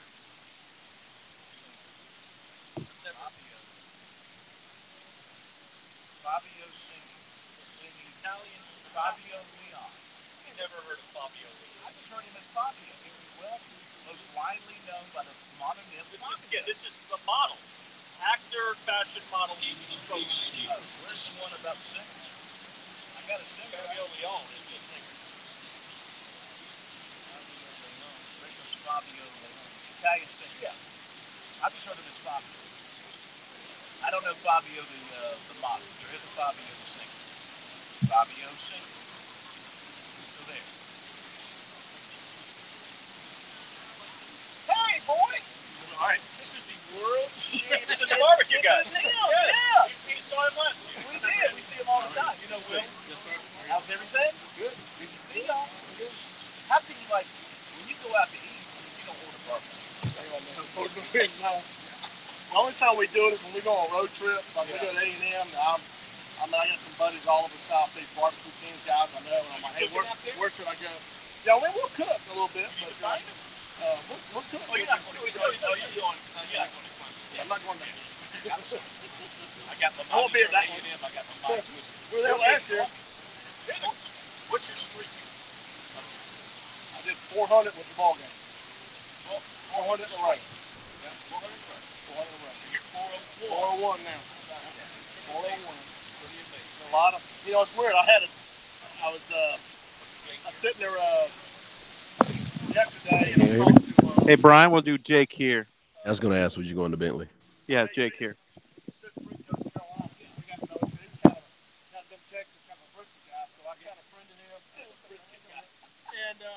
I got to know him pretty good. And then, of course, he got the call. He's now the head coach of Temple. Yeah.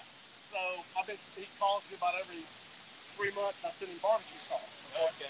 So you make your own barbecue? Yeah, yeah. And so I send him some, and he says, he sends me. Give her a hug. I'll stand up. You could have brought the barbecue sandwich. He sends me while I call. You don't keep them in your left compartment. I do that. How much preparation do you have to do? So anyways, I talked to him. I like to get in a couple hours to read. An hour or two. So Fitzgerald used to be. Usually they say every hour you're on the air. Probably prepare for that. I used to do when I was on the network nationally 5 hours. I basically had to break that up into 4 hours.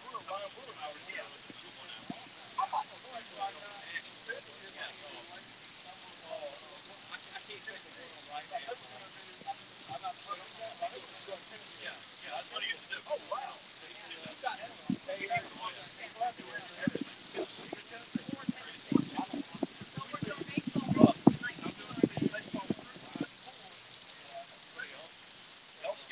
30 seconds, Corn. I'm going to reset. I got to do a read.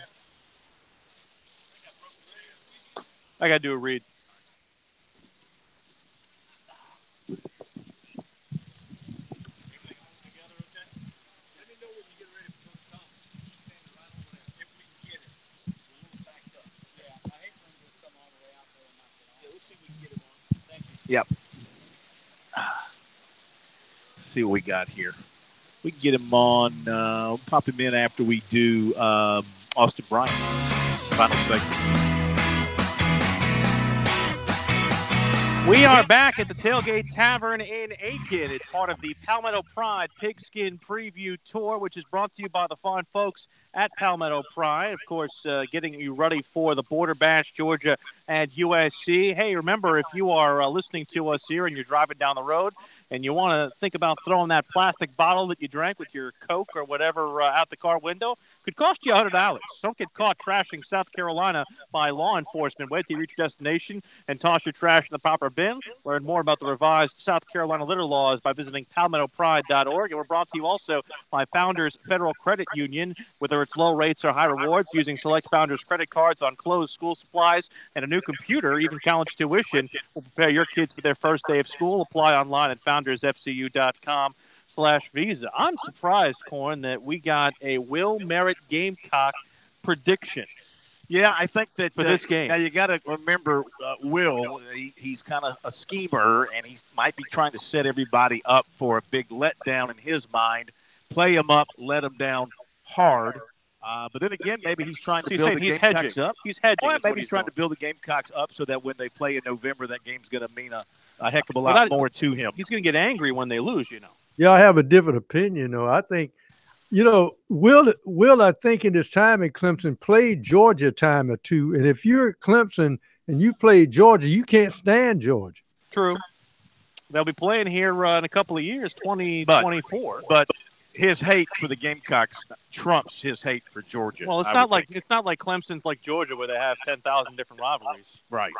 Sorry, bro. I didn't mean to use your line there. It was just sitting there on a tee, you know. A couple of notes I wanted to pass along. The new championship odds from Bovada. Alabama moves from 11-5 to 7-4. Clemson from 4-1 to 9-2. Georgia remains 8-1, and Ohio State moves from 15-2 to 8-1, and Auburn goes from 22-1 to 16-1. USC remains at 200-1. I want to get in on that. Tua Tagovailoa is your Heisman Trophy front runner.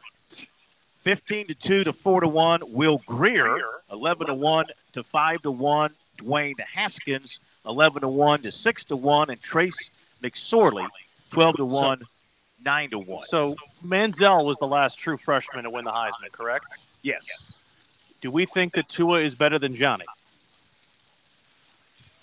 Do we think that Tua? Well, you have such a small sample size. That's what I'm saying. I'm treating Tua like he's a freshman. Manziel, the year he won the Heisman, I mean, his numbers were completely off the charts. Right. Completely off the charts. Right. You see what Tagovailoa does. He still has. Look, Alabama. They don't have anybody this week. I think it's Arkansas State. But down the road, they still have to play LSU. Yeah. They still have to play Mississippi State. Right. They still have to play Ole Miss, which is in Oxford. Mm-hmm. They still have to play Auburn. They got a pretty tough road to hoe, to be honest with you. They're going to be tested a few times. They're going to go play Chad Morris's Arkansas team. Yeah, but is Tua going to get enough snaps? Okay. I mean, don't ask me about my quarterbacks because I'm going to use both of them. And does a guy that have, a minimal amount of snaps wins the Heisman? Yeah. Speaking of quarterbacks, of course, there is no quarterback controversy at South Carolina. We talk about South Carolina beating Georgia and Will Muschamp kind of getting that program identifying victory, that kind of breakthrough win to tell the rest of the country, hey, we are here. Jake Bentley can do the same thing from a quarterback standpoint. He'd love to get a win like this on his resume after two poor performances against Clemson.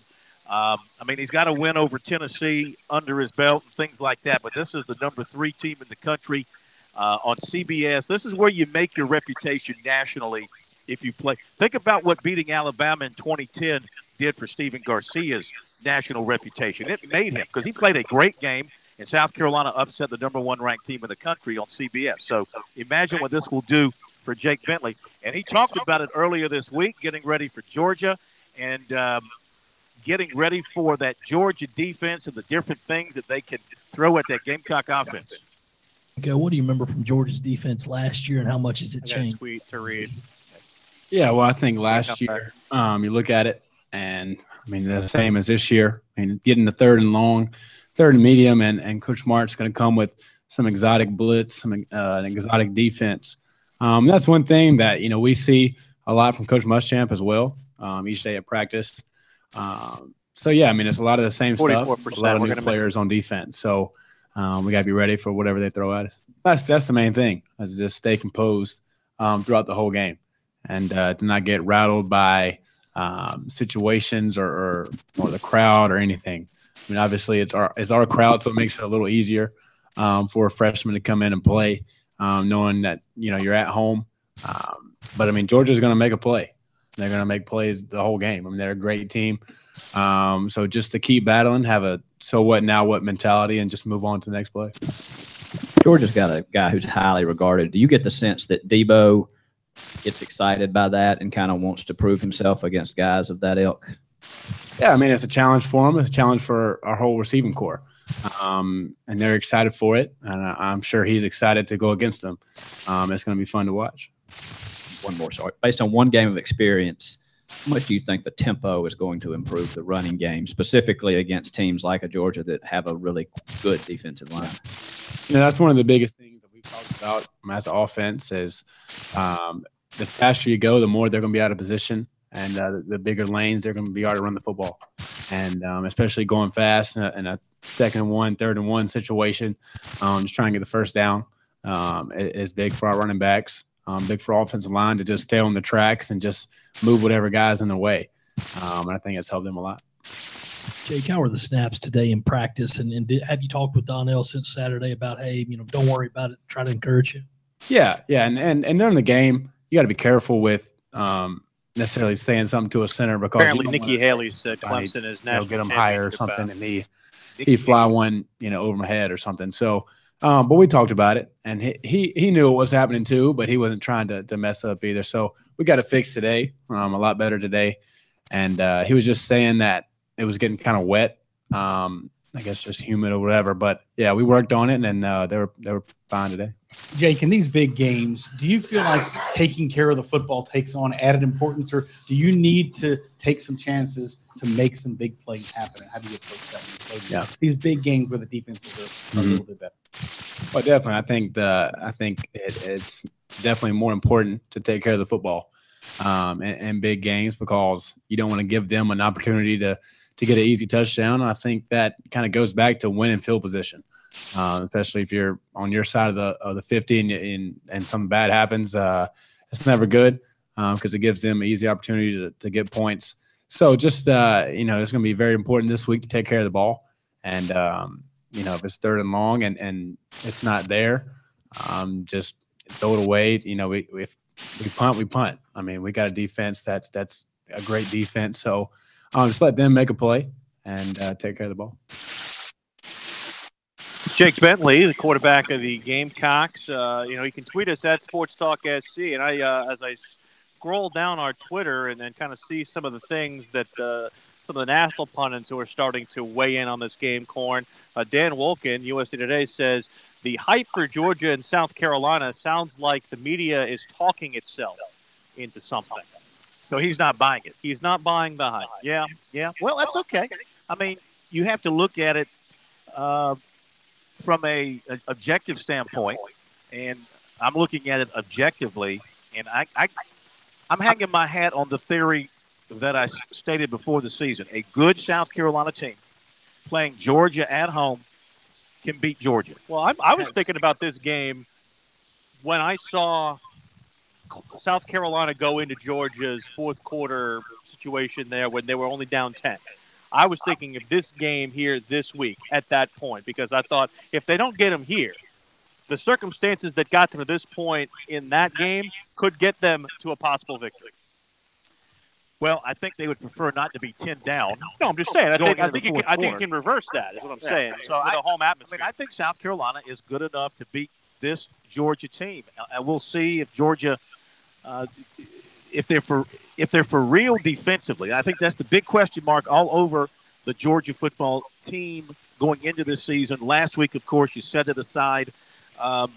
Even Kirby Smart said he was concerned about Austin Peay's ability to run the ball some up the middle. So we'll see if they can step up. But I think South Carolina's offense, like Corey said, going to have a good day. Be right back.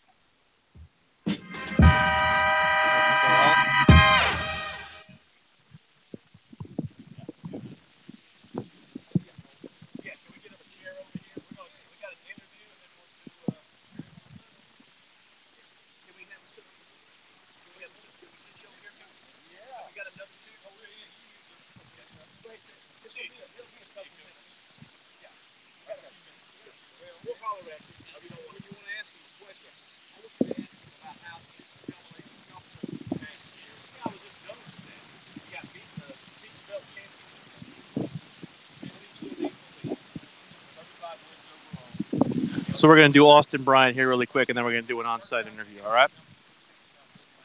Okay. Cool. Is this a recording interview? No need.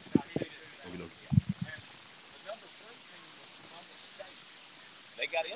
Yeah, they went all the way to the national championship game. Oh, wow. We were 4-0 against them. We beat them 3 times during the season, beat them both times. You told me you talked about something good out there. You were spitting fire. Spitting fire. Right. But get ready for next year. I can tell my players. I'm not going to tell you this player. It's one thing. But the fair comes out here on Highway 1 every October. That's the only fair. That's the only fair. We'll talk to you in a minute. That's not fair sometimes. Yeah, Coach, we'll get you about 4 or 5 minutes. I do like those hats. Is that the Aiken?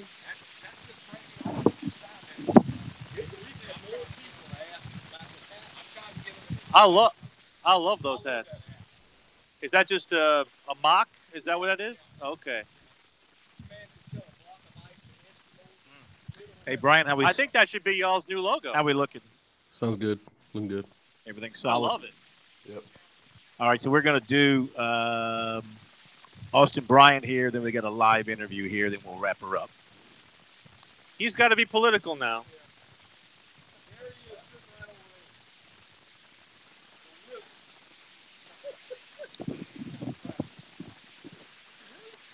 All right, we're going to do Bryant here really quick, just so we can give enough time here for the coach.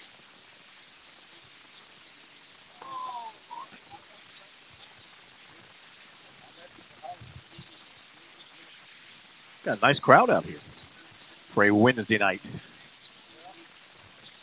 Aiken's a real eclectic kind of town. I do. I like it. I want a place like this in Columbia. A little place with an outdoor bar like that. I'm sure they got one somewhere. They have this place. It's called Five Points.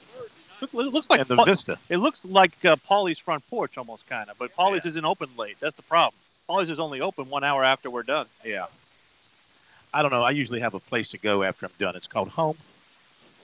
Well, you got a wife. I don't go looking I'm still looking for one of those. I'm still looking for one of those. I thought you found one on your last date. Didn't go well, huh? Dumped you already. We're Doesn't still take long. to put it in terms you can understand. We're still taking visits. Yeah. But you're not getting a commitment, I can tell you that. We're still taking visits.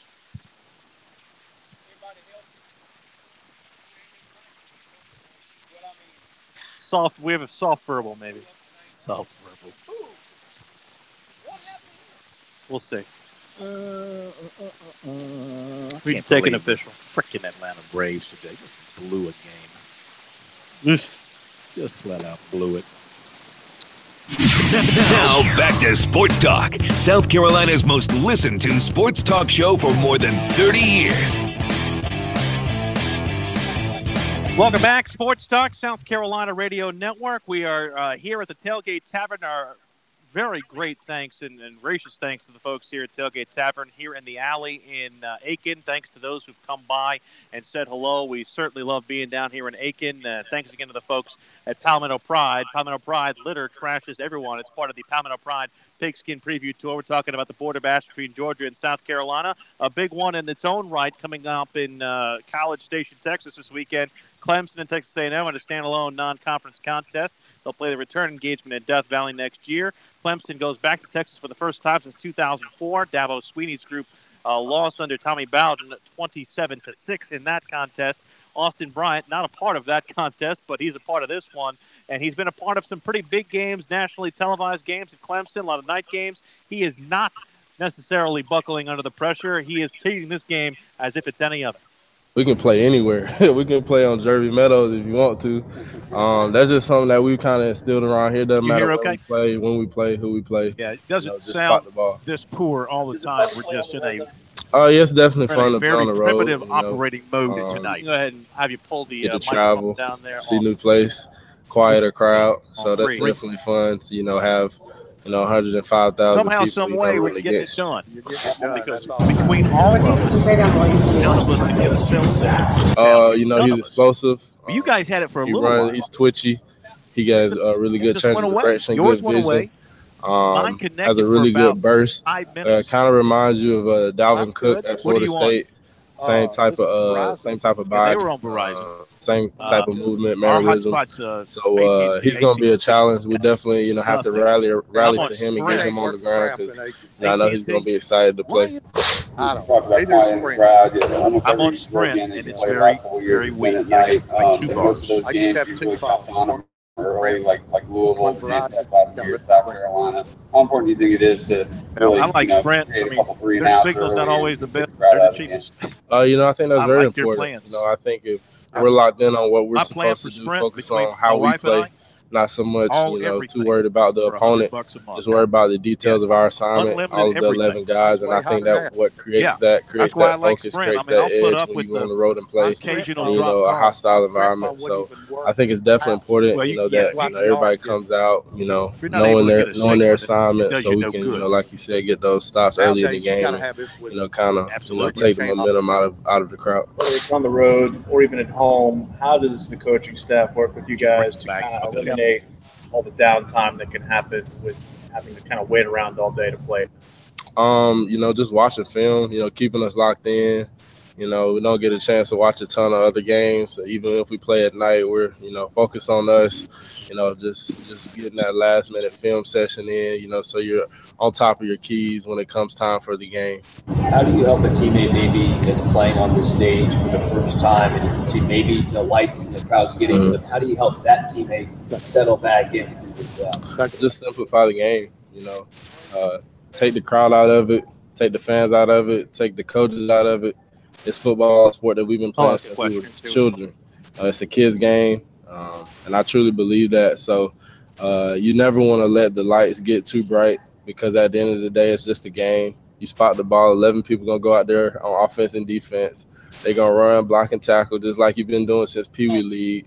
So I think you just try to simplify it and, don't make it more than what it is. We've been doing it. The noise that surrounds the atmosphere. I have. Around college football, it's getting harder and harder to win on the road. I'm recruiting while I'm playing. Really good job with that. From your perspective, I've been doing it every year. What kind of mindset, what is it that you guys have been so good on? Just us playing to our standard, not, playing up to an opponent or playing down to an opponent, just playing up here all the time because that's our standard. What everybody's best is, that's what we need from each and every person on the team. And I think that's what's, gave us an edge in playing big games because we don't make it more than what it is. It's just football. That is Austin Bryant, defensive end, Clemson, as the Tigers get ready for Texas A&M this weekend. Just the fifth all-time meeting between the two squads. All right, very good. Plenty of football talk. How about some baseball? I'm in a bad mood because the Red Sox somehow rallied to beat the Braves today. They were down 7-1, came back to win 9-8. Of course, that hurts the Yankees. Never let anybody do work that you could do yourself. Yes, absolutely. But I mean, with the Red Sox, there's just no lead that's big enough against those clowns. They always find a way to pull it out. Of course, the other team helps. The Braves helped them today with a stupid error in the 8th inning. Anyway, we welcome in the head baseball coach from USC Aiken, one of the top Division II programs in the country, Coach Kenny Thomas, going into his 20th season, all-time winningest coach at Aiken with 694 wins, 1,294 wins overall. That's a lot of winning. Well, that means you're getting old, I guess. That's the only thing I can figure. Did you bust up Gary Gilmore's records down here? I guess. Gary did a great job here, obviously, and he's done a great job at Coastal. But, I really hadn't kept up a lot with that. But I did. I went past him, and everybody asked me, when are you going to retire, Coach? And I have no ambition of retiring, but my answer is always, I don't want anybody to catch me. Right. I've done got to where I'm at. Raise that bar I high don't want enough. anybody to catch me now. So now, I know you were really frustrated after this past season. You won 35 games, 22 in the league. You played for the league championship in the tournament. You lost, but you did not get an at-large invite to the tournament.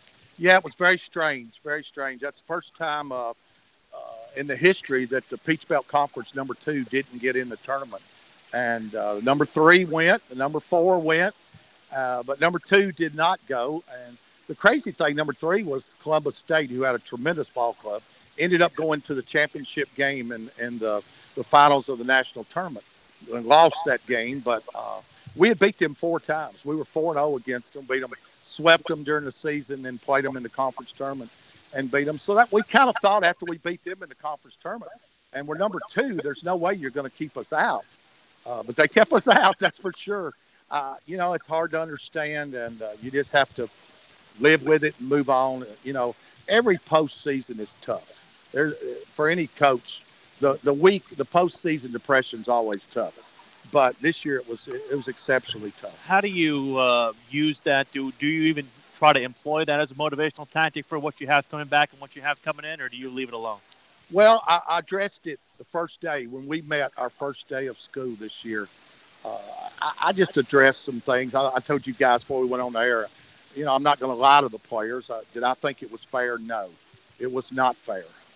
But like I told them, the fair comes out here on Highway 1 every year in October. That's the only fair there is. But it wasn't fair. But you go back and look, we lose a game to Mount Olive that we're 8 runs up in the 7th inning, and we lose the game. We lost a game to Newberry where we're in the lead and blew the lead. So you can always go back and look, hey, if we'd have won a couple more games, there's no possible way they could have left us out. So that's kind of the way I addressed it. Your team coming back real quick. We got about 30 seconds in the nutshell. What kind of club will you have in 2019? Tremendous. We should pitch really well. We have our top 2 guys on the mound back. Our number 1 reliever back. We had a great recruitment year. I mean, tonight's practice just showed me that I got a lot of depth and a lot of good players out there. I got a lot of tough decisions coming up in the next few months. You tell your chancellor, I want them to employ that hat that you're wearing as your new hat. It's nice, isn't it? It has the Sports Talk endorsement is what it has. I'm going to try to make it our Sunday hat this year. Which means we want you to send us some. You need some. Yeah. I wish I'd have brought you some. I had some. I'm ready. Thank you so much for coming by. Thank you. Appreciate it. Good seeing you. We really appreciate it. We got to wrap it up. Thanks to our friends at Oldies KSX, Frank Davis, Tony Ballman, for their help here with us in the alley. Their literal help. They were very, very instrumental with us today. And it's been a lot of fun. Hope everybody's enjoyed it. And tomorrow night, back in the studios in downtown Columbia, we will further get you ready for the games coming up this weekend. Thursday night, we'll have the coach and the quarterback with us, Chuck Reedy and Steve Tannehill. We look forward to that. And we'll have NFL games starting tomorrow night. Too early. Too early. It is coming. Let's eat, partner. Yes, let's do it. Thank you to Pro back in the studio and to Brian Leonard as well. Thanks for being with us, everybody, here on Sports Talk. We'll see you tomorrow night.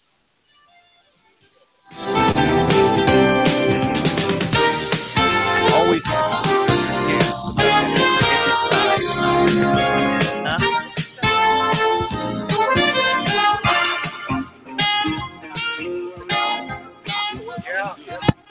You got many. Thank you, Coach.